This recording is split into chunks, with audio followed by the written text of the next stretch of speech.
You are now listening to Out of the Blank.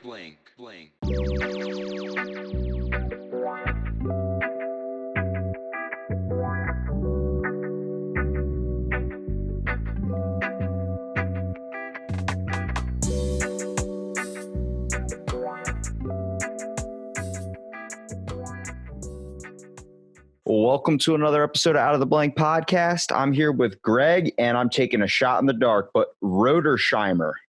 Yeah, that's pretty good. I had to learn the whole alphabet, when I was in kindergarten just to make sure I could spell my name. It was a disaster when you couldn't just put R on the piece of paper and you had to actually put the whole last name. Like the SATs, I think I only got, 10 letters in, something like that. Dude, I feel you, man. I remember my teacher she ended up punishing the whole class for, I guess we acted bad during a substitute. And of course, I was the one that was mostly to blame. I just kind of involved the class with all my actions. And she made us write our first and last name out. So I'm Robert Robertson. So spelling that out 100 times over and over and over again. And just to be like a jerk, she was like, and why don't you throw your middle name in? I'm like, ha, joke's on you. I don't even know how to spell my middle name. Or if you just keep doing it on the same line with Robert Robertson, maybe she'll get confused about how many times you put it together. So just make her count extra times. I feel like Bart Simpson trying to write, I will not throw poop after class. I will not Right throw on. all over on the chalkboard. So why don't you tell me a little bit about yourself and what do you do professionally? Sure. Again, my name is Greg. I am 30 something. I'm married. I have two kids, ages 3 and 5. I live in Virginia, so I'm not too far from where you are. And I've been in the health insurance world for about 15 years, bounced around different things there. Most recently doing Medicare, Medicaid operations, and I dabble in the data analytics part of it. So I'm the liaison between the people that you would hear when you call the health insurers. Oh God, please get me medical insurance, dude. I've been trying to get it like the past month because I just haven't had it in forever. I was like, yeah, if shit breaks, whatever. And then I'm like noticing, I'm like, maybe I actually need this. And like, well, it's not going to work until January. Your Medicaid or whatever is going to take effect. I'm like, Yeah. can I just get my old thing renewed? They're like, no, you make too much money for it. I'm like, okay, all right. So I have to wait till January to get my new medical insurance. They're like, yeah. And I was like, what do I do if I get hurt before January? And the guy just gives me the best advice. He goes, don't get fucking hurt. I was like, priceless.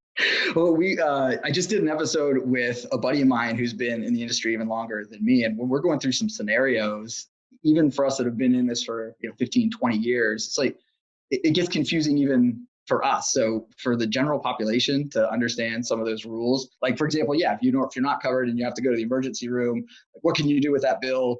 How's it going to potentially wreck your credit, et cetera, et cetera? It's challenging to say the least. So it's just difficult for like normal people to kind of understand. It's like trying to do your taxes when you're like 12 years old. Like you don't know shit. You don't know what's going on. You don't even know what taxes are. You just know it gets taken out of like a check that you get.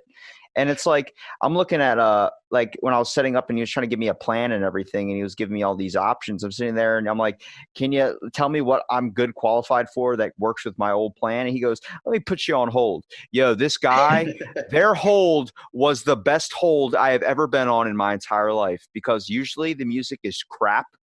And this thing had a beat to it, yo. It was like a studio, like something that Post Malone would make. I was like, oh shit.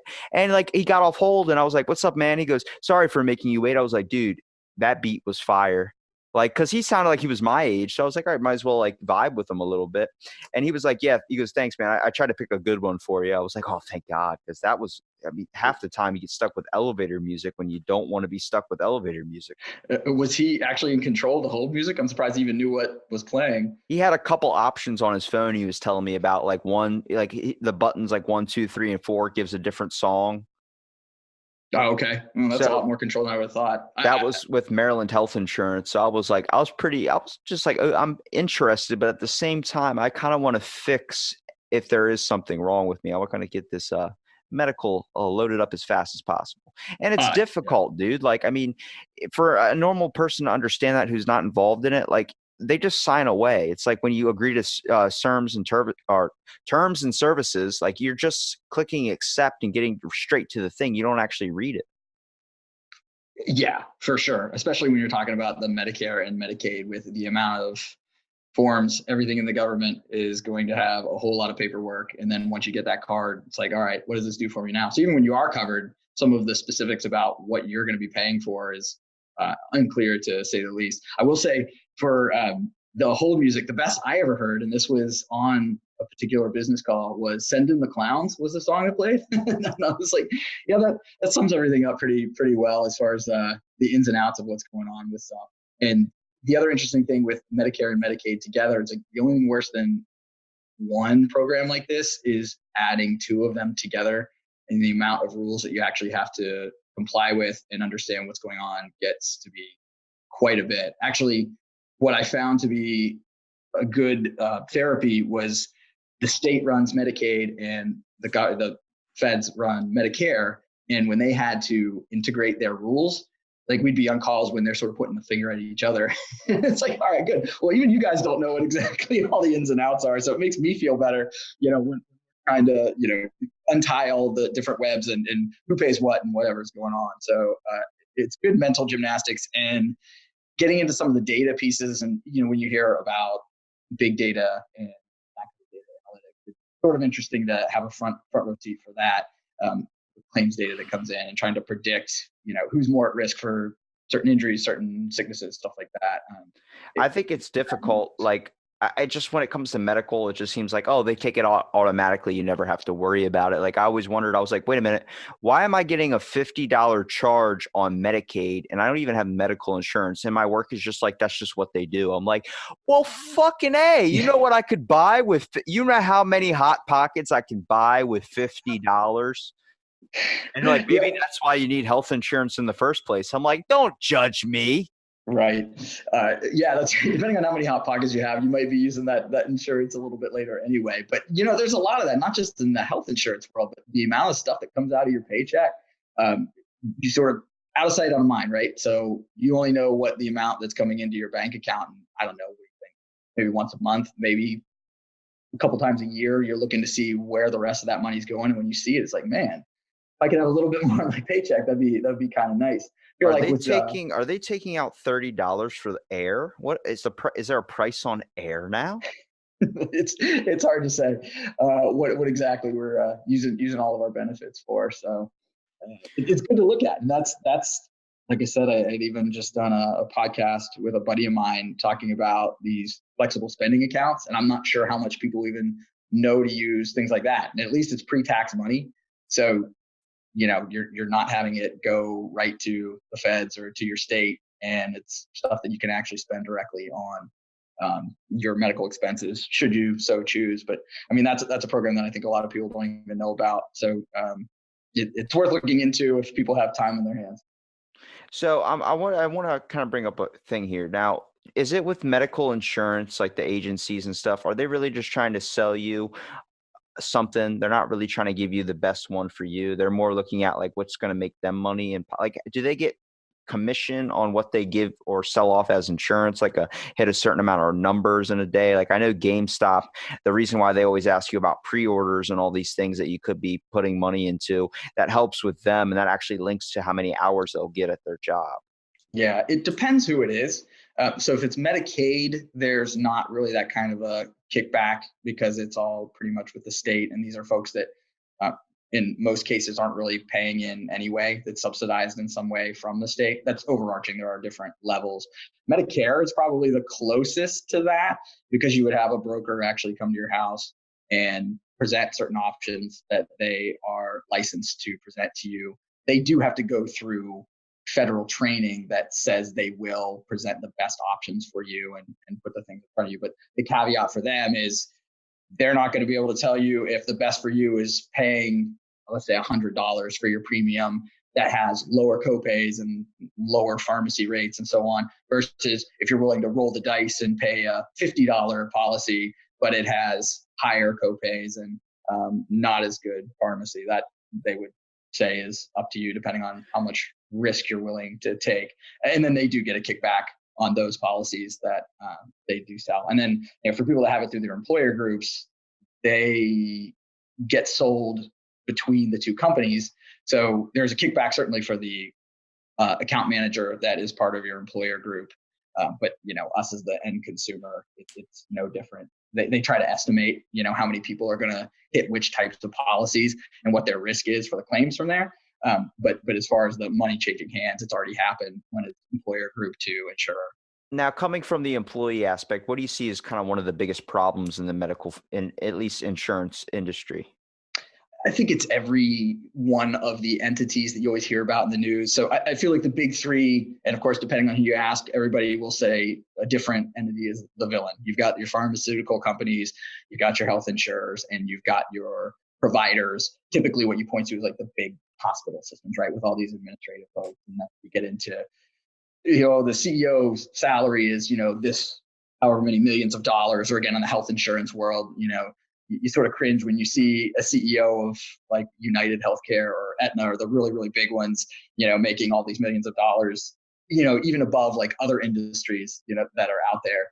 And then of course, on the pharmaceutical side, for example, I'm going to forget the drug name, but I'm from Pittsburgh, and right outside of there was a certain diabetic drug that they just jacked up the price because they could. And there were protests, and luckily it did eventually come down in price, but that's sort of that third leg of it. So I think it's just like anything, it's a combination of all three, not really coming together to get an option that is suitable. And then, us.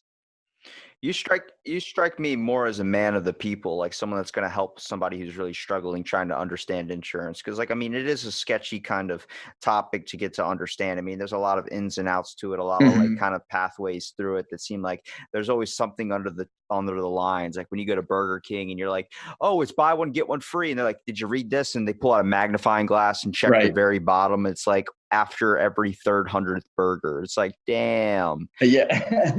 Yeah, exactly. And yeah, I tend to be, maybe I'm too financially aware, but I treat healthcare just like, like a decision of whether or not you're getting your money's worth when you're going out to eat or something. Now, obviously, when people are dealing with their health, it's more emotional than what am I going to eat for lunch? But if you can try to take that emotion out of it and say, all right, again, what are the dollars here? Where can I, save money? And again, acknowledge when you can use the pharmacy side to your advantage. For example, I don't know if you know what GoodRx is, but you have like a high copay, you can go to their website and they have negotiated rates that are significantly lower than you didn't have insurance. Like that's something you can use on that side that people have going on. There's other benefits on the health insurance side.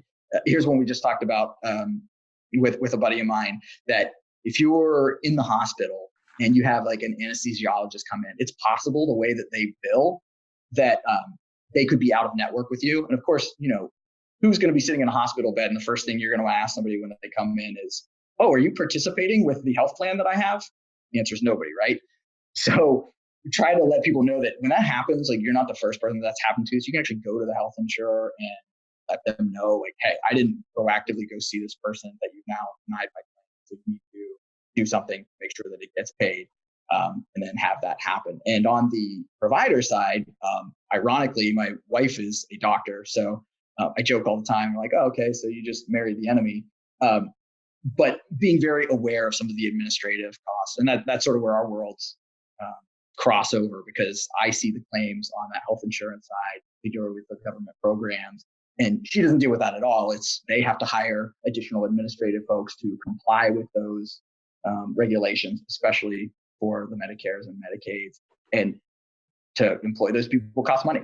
So I think if you look at it from that standpoint of it is a business, again, even though you tend to get very emotional about health and you just want to get the right coverage and the right service you need, especially if you're sick, it makes it a little bit easier to navigate the water. So yeah, trying to be the man of the people. It's a good way to say it, and making sure people have the tools to I definitely think it's a little bit weird when you start to, like if you find out doctors take different insurances, like you're in the same hospital and you have to go to two separate doctors. You have to go to a whole nother hospital to get that doctor because your anesthesiologist or gastroenterologist or cardiologist doesn't accept your specific insurance. You have to go all the way across town to a completely different place. And I think that creates more of a hassle. You know what I mean? Like people are already kind of in a vulnerable state, especially if you're in the hospital. And then when Right. you're trying to make sure that you're covered for life, first of all, like you want to make sure that if anything does happen to you in the inevitable scenario, knock on wood, but when that does arise, that you have a way to fix it. You know, it's like dealing like with cars. You want to have car insurance in case something bad happens. You get in a situation, you want to have that safety net there. You know, I had my chance with the medical industry. I'm not a fan of it. I was part of a case. I don't know if you heard about it. I think it happened this is about 3 or 4 years back, maybe 3 years back. The giant thing with John Hopkins. Uh, Maybe Johns Hopkins comes up a lot in Yeah, just in general. So, what specifically? I got a letter in the mail telling me I could sue John Hopkins for malpractice because the person that apparently did the blood testing on me, they lost 17 vials of my blood. Okay. I don't know how the fuck you lose 17 vials, but Yeah. apparently the guy was trying to run my insurance through the ringer, one of the Mhm. doctors there, and he was doing all these tests and things that weren't necessary. And he was like, "Oh, we lost it. You have to come back in for more testing, which is going to be more money from my insurance policy." Mhm. And I just stopped because they didn't contact me for 8 months. So I just stopped everything. I was like, I'm done with doing all this. So I got a letter in the mail telling me I could sue for malpractice. I read it. I was like, me going against John Hopkins. Yeah, fuck that. Ripped it up, threw it away. I was like, I just want this out of my life. I haven't got a bill for it. It says $0. I'm good. And then it just happened to me recently. I think it was like 2 months ago. I got another letter in the mail. And I'm like, damn, it's been 3 years since this incident. I'm like, this is why I don't have medical insurance because you can't trust anybody. And then next thing I know, I call them. I'm like, look, what's going on? Am I getting Mhm. sued? Is something happening? They're like, no, you've been reported out of 1 out of 160 cases that have been discovered, still so many left undiscovered, where these people were trying to run your insurance through the ringer. And I Mhm. was like, so what do you want? What do I do? They're like, well, you have a lawsuit on your hands if you want to go through with it. I'm like I said 3 years ago, me versus John Hopkins, fuck that. And I hung up on the person. I never got another message back from him. Yeah, and unfortunately, there can be those types of billing issues. Going back to the administrative part, on the insurance side, there's absolutely fraud, waste, and abuse departments that are looking for those types of issues. Either something that bubbles up to being that high level, or even just day to day. Are they billing what they're supposed to be billing? Are they contracted to do what they are doing? And then there's follow-ups, for all of those things. And again, that's on both sides. That the providers have to have certain administrative folks that understand their contracts and what they're allowed to do and not do, so that you don't have those issues. So uh, even just being able to follow that kind of stuff costs bodies and costs money to employ those bodies to get these things I right. think it I mean, makes it difficult really when you're trying just to like, you join a hospital, you join the medical industry because you want to originally intent of helping mhm. people. That's kind of the whole thing, Yep. having the hospitality and humanistic side to you. But that gets Yeah. lost when money becomes more important. Yeah, for sure. The most recent thing for me, this was probably about 3 years ago. I had a procedure done at a local hospital here, and I called my insurance as well as the provider no less than 3 times to try to figure out how much it was going to cost. Because I had some money in my flexible spending account, so it was, use it or lose it money if I didn't use it by the end of the year. So I just wanted to make sure it was relatively within range of what I had in that account. And one time I called, they estimated like 500. The next time I called, they estimated somewhere like 3,000. And I think ultimately it was somewhere completely in the middle. But that's a pretty big range, right? If I told you, oh, between 500 and 3,000, and I'm a plumber, you're going to look at me like I'm nuts, right? And these are people that have these contracts right in front of them that even have trouble interpreting themselves. So how is the consumer really going to have any idea what they have? And of course, the other big complaint that you read about there is anybody else, you've got a menu in front of you that says exactly what it costs. It's like the costs are hidden until after you've had the service, and then there's this final bill that you have to work through. Another thing with that scenario was they called me up just before the procedure and said, hey, do you want to prepay? Which you don't really have to do. So this was stupid on my part. It was like, all right, yeah, sure, let's go ahead based on the estimate. Honestly, I forget what the estimate was. So I paid it, and it was, I don't know, $400 or $500 more than the final bill was. So I call them like, well, when am I getting my refund? It was like a month or something. I mean, They just better hope you don't stick with it. right. And you better be sure that if it's the other way around, that I owe them $500, I'm going to be in collections, in no time. Right. They said that their procedure was I needed to request that money officially from them. And the amount of days I had to wait was like sliding. I think somewhere between 60 and 90 days. And then they had an amount of time even in between there to then refund the money. So here's a tip as well, I would say, for folks. I actually worked in an appeals and grievances as one of the operational areas throughout my career. And if you don't want to deal with their standard process, you tend to get quicker results if you go to like your state representative, because those actually have to be closed by the insurers or whoever's handling it. So typically when those come in and they see that it's from, the office of senator or representative, whoever, they get attention a lot faster. So not that I would anybody to be in those kind of situations, and hopefully they don't get to that point. But if you find yourself in a frustrating situation like that, sometimes just going to that third party, you'll get an answer way quicker than some of the runarounds.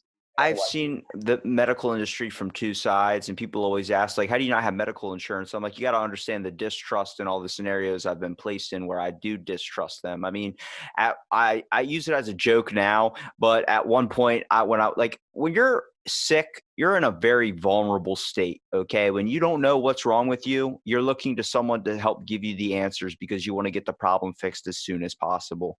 And anything that really happens to you at that moment, you're very fragile as a person mentally. And I remember I was going through something, like not going to the bathroom for a while. And I was like, all right, it's been a week and I have not shit. What is happening? So I went to the doctor, got blood tests run at my local place. And the doctor's like, all right, well, let me do he's like, feeling around like on my stomach and stuff, seeing like constipation, bloating, all those types of things that kind of coincide. And it was uncomfortable for me because I don't like people touching me at all. And I'm a fitness freak. So I have a 6-pack. So I eat very clean. So me not being able to go to the bathroom, I'm just constantly filled up with all this fucking fiber and all these, vegetables and stuff. So I'm really just uncomfortable. And he's like, okay, he goes, all right, well, like, when's the last time you've gotten a physical? When's the last time you've gotten any of this stuff done? And I'm like, it's been a while. And like, I don't think I've ever really gotten a physical. Like maybe when I was like 11. I haven't been to the doctor in like 8 years. He's like, okay. And he's like, all right, we'll get into like a gown and, I'm going to check you out, everything, make sure everything's okay. So he starts going and like, he literally straight up goes up to me, goes, you ever think about doing porn? I was like, hold on a second. What? Not that it matters, but was this the doctor or was it somebody that works in the facility? I'm hoping he had a doctor's uniform on and he was the guy that was giving all my doctors and reading my charts. But no, right. I'm pretty sure he was the doctor. At least, from what I've gotten from him and from what everybody was telling me. But yeah, that was the first thought I had too. I was like, wait a minute, did you just steal that uniform? But no, he was like, you ever thought about getting into porn? And like I was talking to him like, I'm a fitness freak guy. So me being bloated and not having my 6-pack or not having this, like I take my looks very, very personally, and all this type of stuff. I worked hard to get what I have. And he goes, I understand. He goes, you ever think about doing porn? So maybe it was like a kind of like a comment to tell me like I'm not a bad looking dude, which was appreciated, kind of the way he, like, I guess it was just a little bit blunt. And he goes, yeah, well, I used to do porn before I became a doctor. I was like, hold the fucking phone. You used to do what before you became a doctor? He goes, yeah, I'm still kind of involved in that industry. I don't do porn anymore, but I know people in that industry still, And I was like, not now. But I was like 19 years old at the time when I turned 26. So I got about 5 more years until I just decided to hop right into porn. I was like, if I don't have anything by 26, I'll hop right in. But I say that I turned that into a joke. And a lot of people are like, there's no way. The dude got arrested recently for like a bunch of shit, like a lot of stuff. Like a local doctor got arrested for like a lot of stuff. And I knew that guy, but I stopped talking to him because it was just so weird. And I stopped going to him. I just stopped going to the medical industry in general. This is around the same time with John Hopkins. And my buddy's like, your doctor did not ask you to do porn. I was like, he sent me a fucking text message saying it. And I showed my buddy, and my buddy's like, no fucking way. I was like, right. He's like, dude, you got to do porn now. I was like, 26, bro. 26. Well, maybe he was just trying to pay for med school at that point.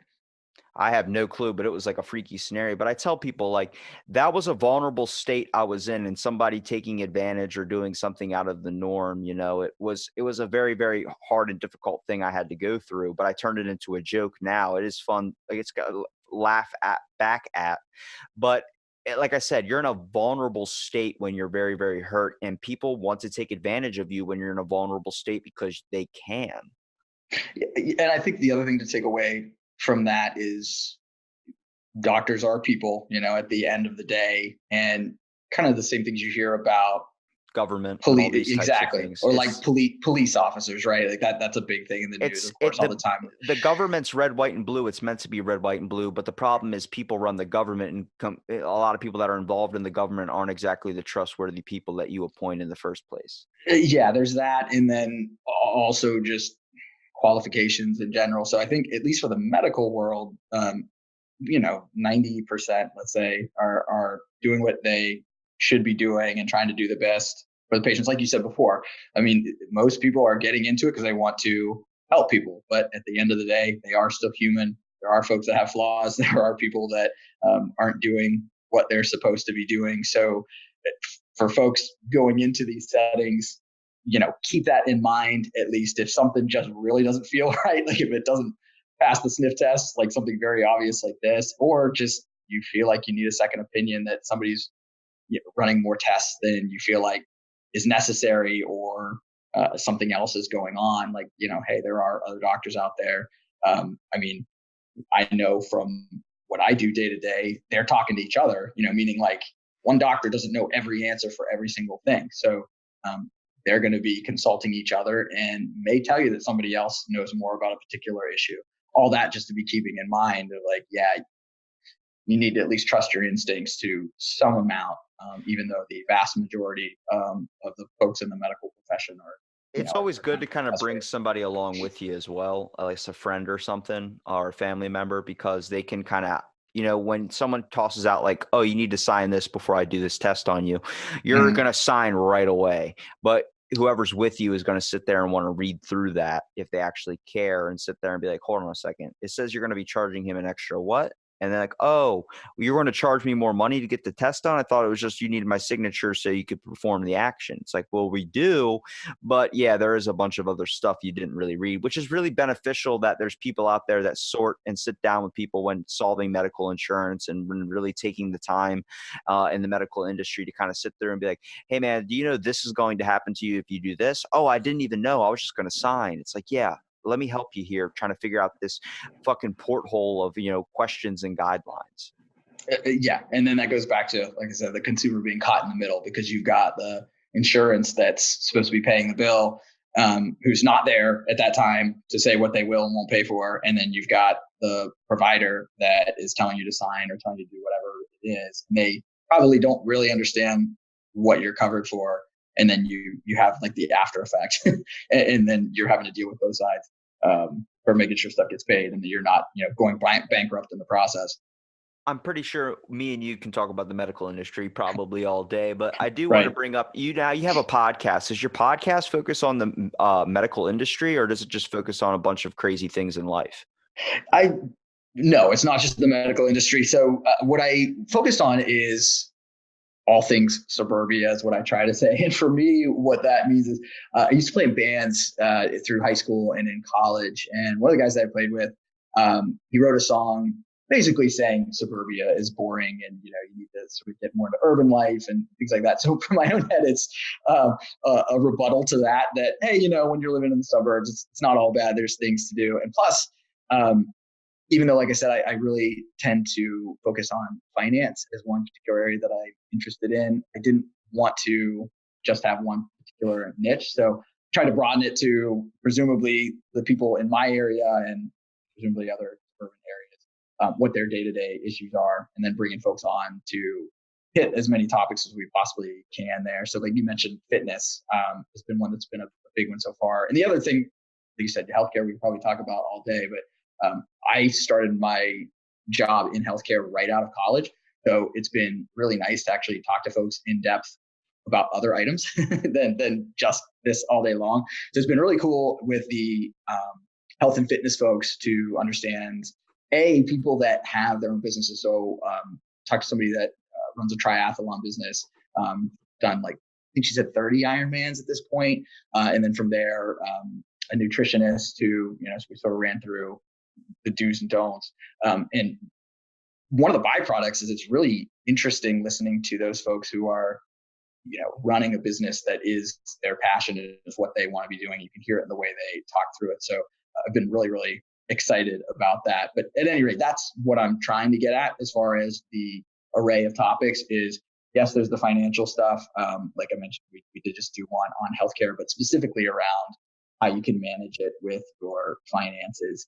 I have done a couple like a retirement episode. We've got a few more coming because I've thought about from time to time actually trying to be a financial planner, but kind of like you'd said for the guy trying to sell you the insurance, I feel like a lot of the financial planners can be real salesy, and that's not my thing. So I sort of dabble in it rather than actually make that my career. And then another big one has been parenting.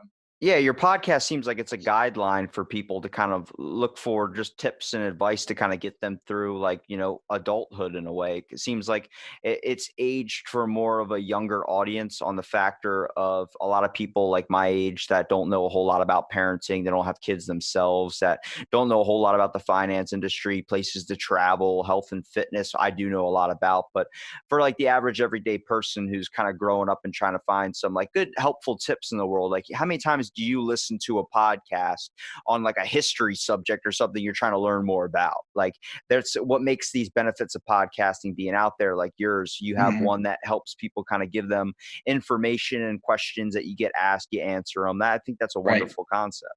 Yeah. And actually to your point of, the different podcasts that are out there and trying to learn things, I would like to think a lot of people that are starting a show is because you can't quite find exactly the niche that you're looking for. So that was one of the reasons that I went ahead and gave it a shot, is because I could get some pieces like parenting, for example. I get certain niches, but not necessarily then travel or especially the entertainment stuff that we hit. Cause I think I'm pretty specific with those. Those are sort of just the fun episodes. I'm like, all right, well, if I'm not necessarily getting it, then let's just put something out there that at least hits what I'm looking for. And then, yeah, it just has some certain tips, at least as a starting point. First episode of any podcast is like finding what you're going to talk about. My first episode was talking about shitting. So it was me and my buddy. He works HVAC. I work in a hotel. I talked about going and pooping into every single room on every single floor, making it my mission during winter. And he talks about like almost getting caught in people's houses going to the bathroom because you got to go, you got to go. But like where it still goes now, it totally evolved into something different. It found its kind of niche in a way, but shit always kind of end up getting brought back into the conversation. Yeah, we started with, do you know the band Tool? Yeah, I know the band Tool. So I figured that was my sign that I should start a podcast because, they hadn't put out an album in 13 years and then they finally released one this year. So a buddy of mine, that's how we connected. He was actually the first guy that I made friends with because our kids were the same age. It's like, okay, that's sort of a check the box that you're getting older, I guess. But we definitely listen to a lot of the same music, and he actually is in the broadcasting world. So I said, hey, what do you think if we do this just to see how it goes and feel it out from there? So we did. And actually our premise for that was for anybody that didn't know when Tool had put out a new album, which, if you're 13 or younger, you wouldn't necessarily even have remembered anything like that. Have you listened to their album? Do you follow that like hard rock music at all? I've listened to a little bit of it. I've mostly listened to what I do now is just listen to podcasts in general. I find I stayed out of music because so much of like, besides the original, like, good bands, like I would consider like Tool, just original artists, that actually seem like they're creating emotion in music.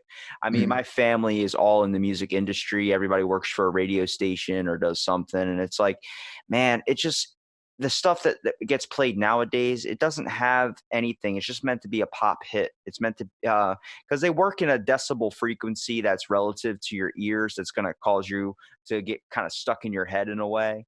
So they found the notes that correlate with that. There's a certain key chords and stuff that create a popular song and create a trend. They're not creating it to last through the ages anymore. They're only creating it to be in the moment for a week or two, be on the #1 top charts. The next thing you know, you're done singing Old Town Road.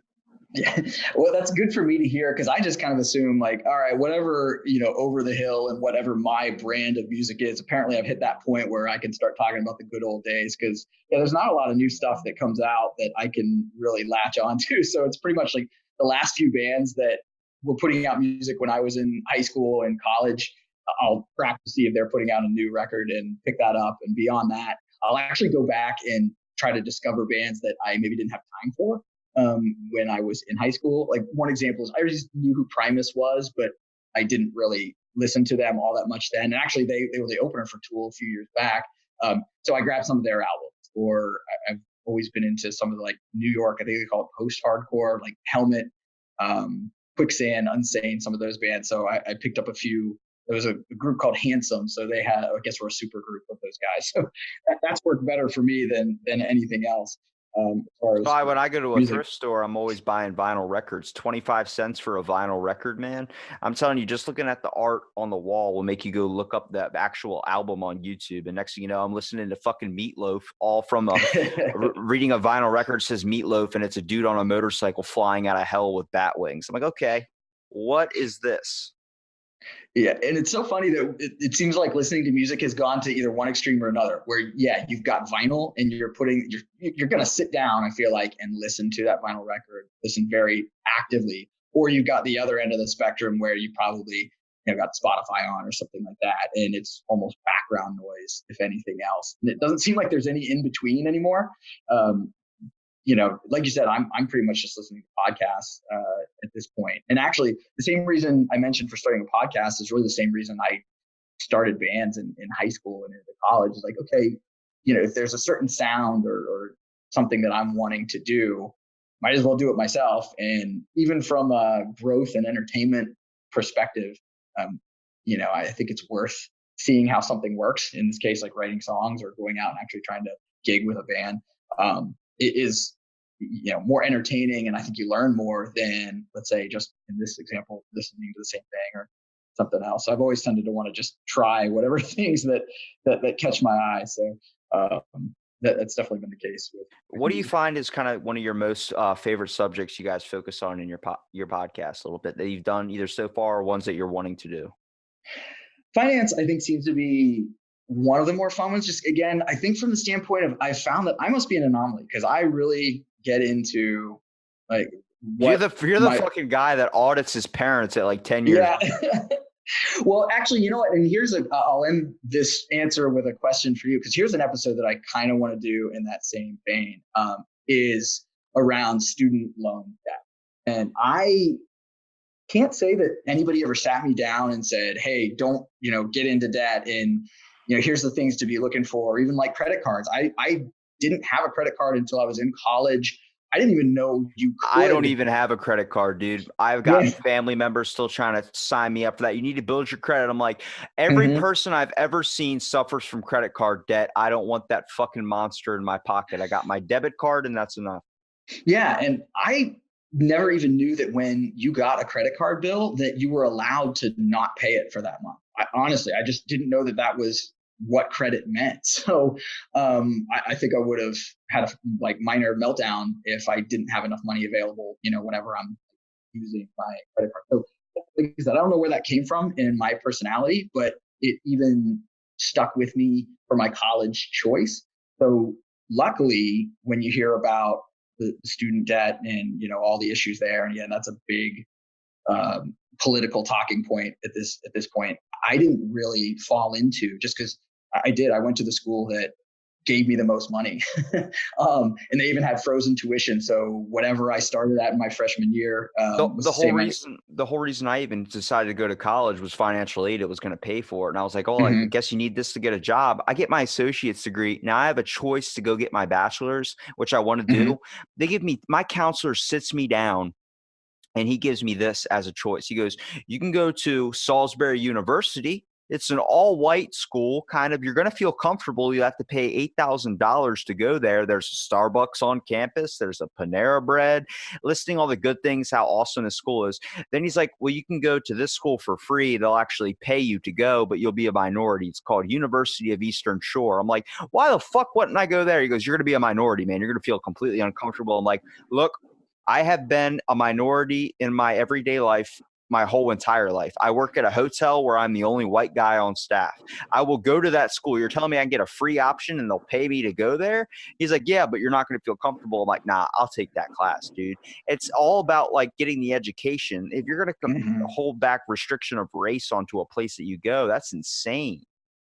Yeah. And, there's an argument to be made that one of the benefits of college is starting to put yourself in situations where you're uncomfortable and that you need to learn, you need to be able to adapt. So, for example, I'm uncomfortable at a Starbucks because there's too many fucking too many people talking on their Bluetooth device, and I just want to rip it out of your head.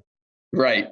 Well, yeah, that's, I guess, probably its own issue. It's been a while since I've been in a classroom like that where people even have that available to see if they're even paying attention to what's going on. I was one of the first to get into any online classes at all. When I went to go get my master's, same thing. I looked for what the most convenient and most cost-effective option was. This was one of the first schools that was a brick and mortar school, but then they offered online classes.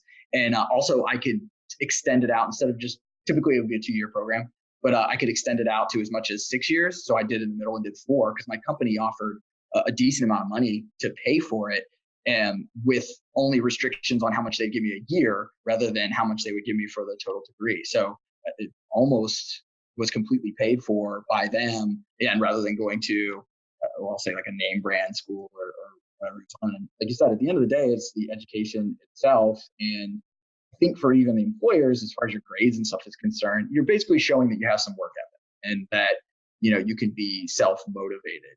Beyond that, as far as the material, to quote like Good Will Hunting, right? Like, what does he say? $1.50 in late charges at the library. I mean, these are textbooks that you're reading.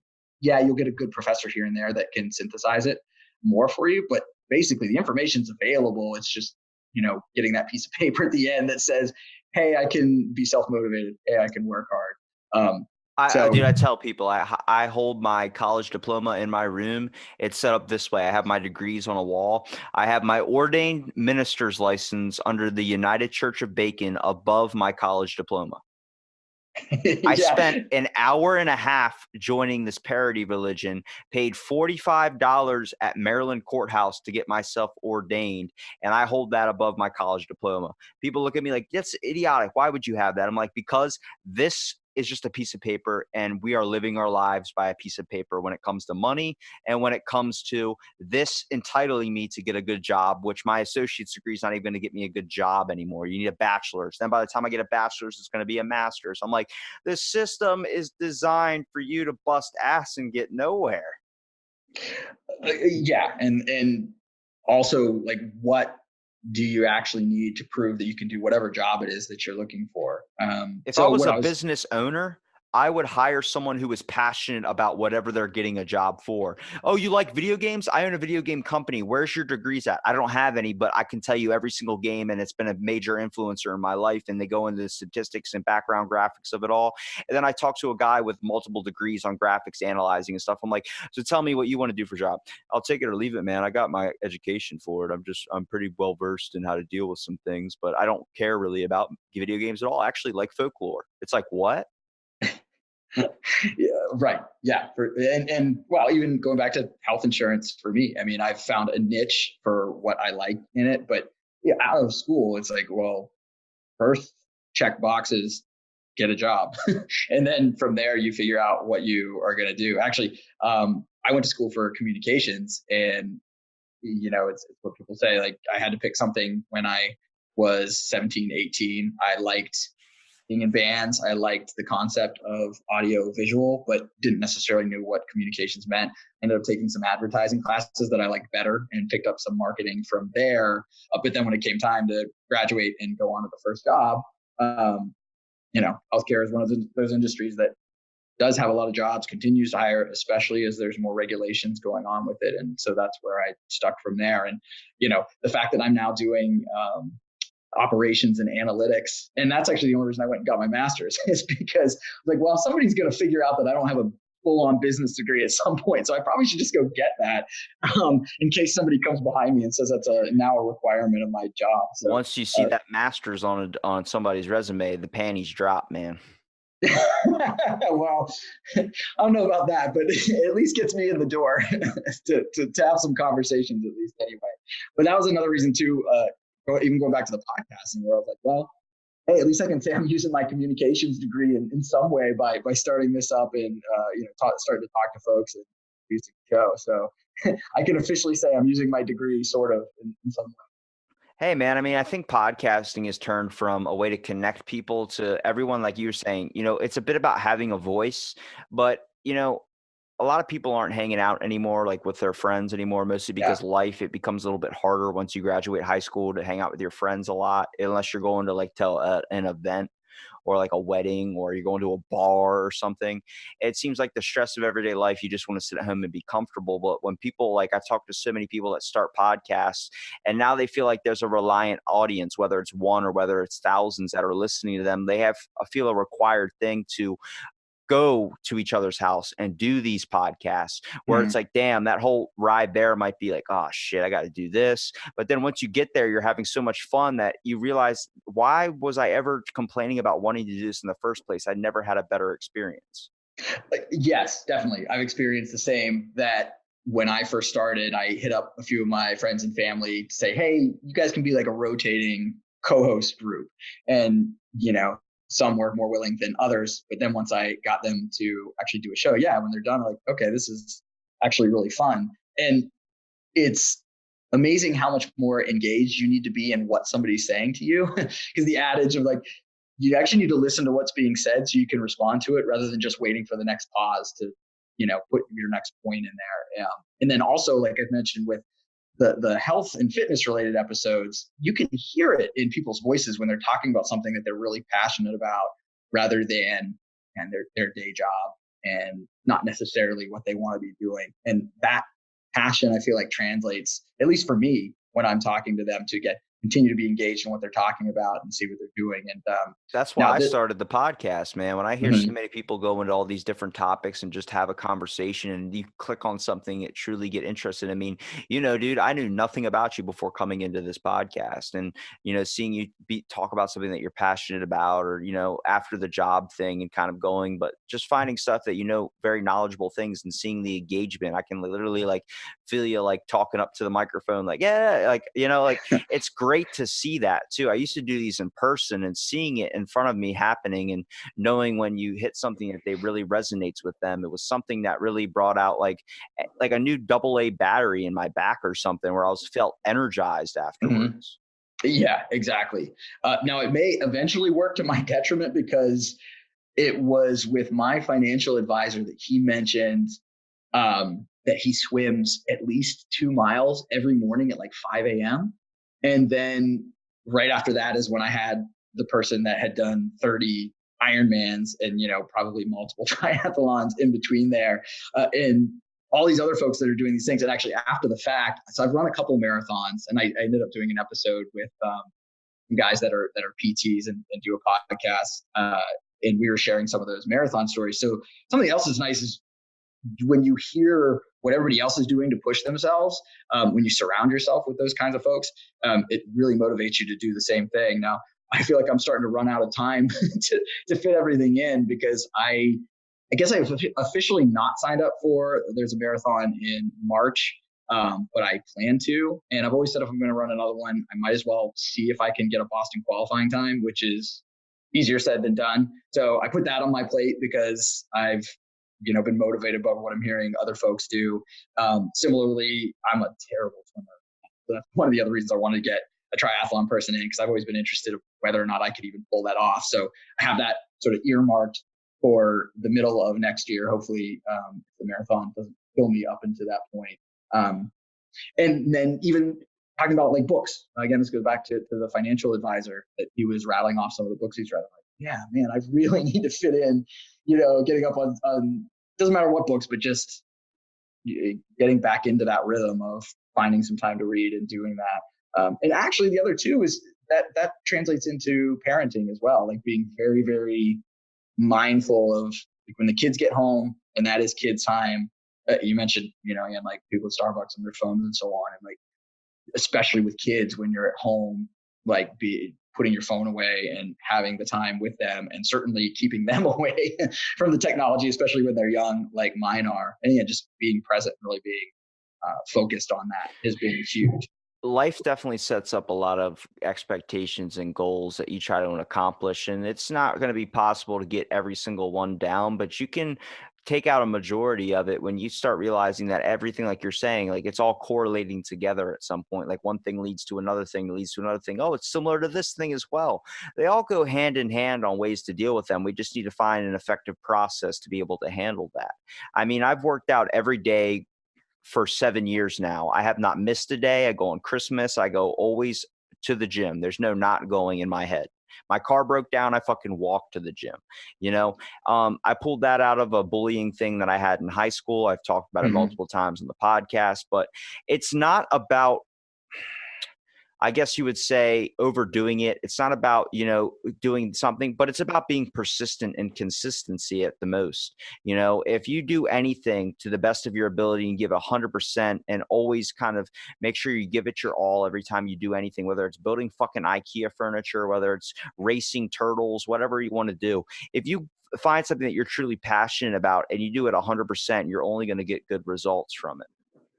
Yeah, what is your workout regimen? I had a buddy of mine on who I know is pretty regimented with the gym. Like I think he said right now he goes at 5 a.m. He used to go at like 3 My a.m. every clock day. goes around the general span. Usually I block off in my podcast a time from like 2 to 6. You can't contact me because I get to the gym usually around like 3. Um, then I work out and I get home around 6. Usually that's like after I eat and everything too. Uh, but I went all the way around the clock, man. I didn't have a job a few years back during winter. So I was just kind of like working out twice a day, eating, sleeping. So I was constantly recovering all the time, just getting out of the house because it gets boring. And yeah, so I mean, my clock, I went from 1 a.m. Like I started going, the past couple of days I've been off, I've been started going early in the morning. So I've been going from like 8 a.m. to like 10:30, close to 11. And then I end up going back at night doing like a hard fasted cardio run. But I always work out my muscle groups, whether it's chest day, but I go 7 days a week for almost 7 years now. It's, man, you can't split up your muscle groups like a lot of people do, like chest and back. No, I have a chest day, I have an arms day, I have a legs day, I have a back day, a shoulders day. Then it goes cardio day, and then it does. I'd go insane with it way more than anybody should. But like I said, there's own afflictions why people get to the spots that they're at. But a lot of people look at physical fitness and they think that's the way to better yourself. It's not always the choice. It's whatever. I think about 3 years in, my bodybuilding manager told me, he was like, you're working out your physical body, which is already at its point. Like you're good. You don't need to get any farther. You can stop. You can even gain weight if you wanted to. And I was like, but I like the 6-pack. He's like, why don't you focus on the most important muscle? And I was like, what's that? And he goes, your brain. So, I Mm-hmm. mean, I was doing pull-ups, push-ups, and reading books as I was doing them. Like, I mean, it's about expanding your own knowledge too. And then, I found a new hobby as well, where the gym is always going to be like checking your phone in the morning. It's always going to be something that's involved in my life. You know what I mean? It's never going to not go out. But I found a better outlet too to express myself through communication and conversation, where I've gained so much knowledge and just through experience and all these. I've done them as, I mean, close to 300 of these things. And I've only learned each and every day, whether someone's opinionated, whether someone thinks this way on a certain subject. The more time you take for conversation, the more knowledge you get if you stay open-minded. It's not about really, I guess, finding a side, but seeing the other person's perspective and always bringing in the other person's perspective as well, just so you can find that people get to where they're at in life from the decisions in life kind of they've walked. Yeah, I think so. Because even going back to when I was mentioning the three entities for health insurance and when again, politically, the word villain has been thrown around lately. In most cases, that's not where nobody's getting up in the morning well, I should say nobody. Most people aren't getting up in the morning saying, all right, how can I screw as many people as possible today? And, I'm going to go find this person and just make it a bad day for them. It's usually just different perspectives.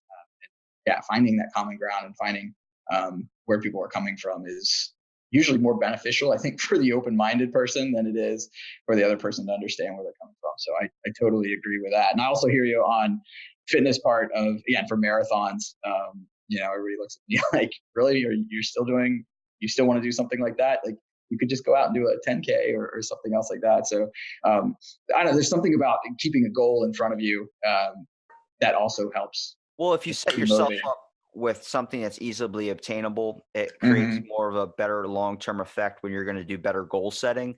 But when you start limiting on what you can do, but when you start limiting stuff like, oh, just walk a mile instead of doing 10 miles, walk a mile. It's like, yeah, that's baby steps, man. A lot of people, it doesn't work for a lot of people, but also don't ever set unrealistic goals. I'm above the average when it comes to people that are going to go to the gym. Okay. I've seen the whole variety of people. This has just been something in my head. I'm probably a very few number of the people that don't ever take a rest day and don't ever miss the gym. They go every day.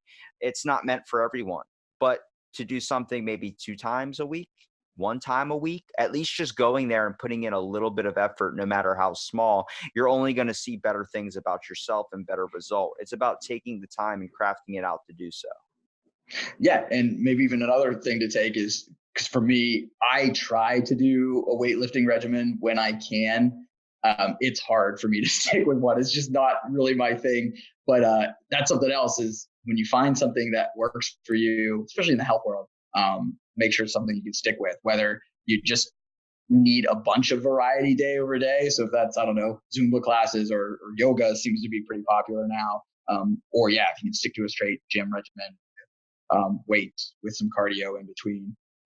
That I think is one of the most important to be able to do, because like you said, there's a lot of different variations of what folks are able to stick with, but burnout is certainly one thing that can be an issue. So you got to find what works. Again, I think it goes back to people's passion. Whatever results you get, man, are the ones that you create for yourself. I mean, every day it's, a lot of people like put up 6-pack pictures. I do the same, but I just tell people a lot of it's lighting and a lot of it's nutrition. A lot of it not really crafted into the gym, but it's about putting in the persistence and effort for change. If you want to do that with your job, if you want to do that with anything, just put in the effort and you will get the results for it. And Sorry, I was going to say, what is your diet like? Do you keep it pretty much the same every day, or do you try to switch it up? All the fucking time, dude. Salads, man. I'm telling you, I've went through the array of spice in my cabinet, basically, because you're eating bland salads all the time. You start putting like ketchup on them.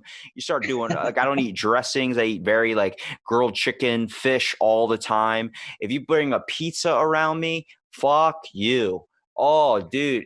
As soon as I smelled Domino's pizza crust, and then I found out it's oregano, I started dumping oregano all over my salads. Makes it taste just like Domino's, Like if I see a pizza, I've been trying to do better with it, because I was eating like a can of tuna for a meal.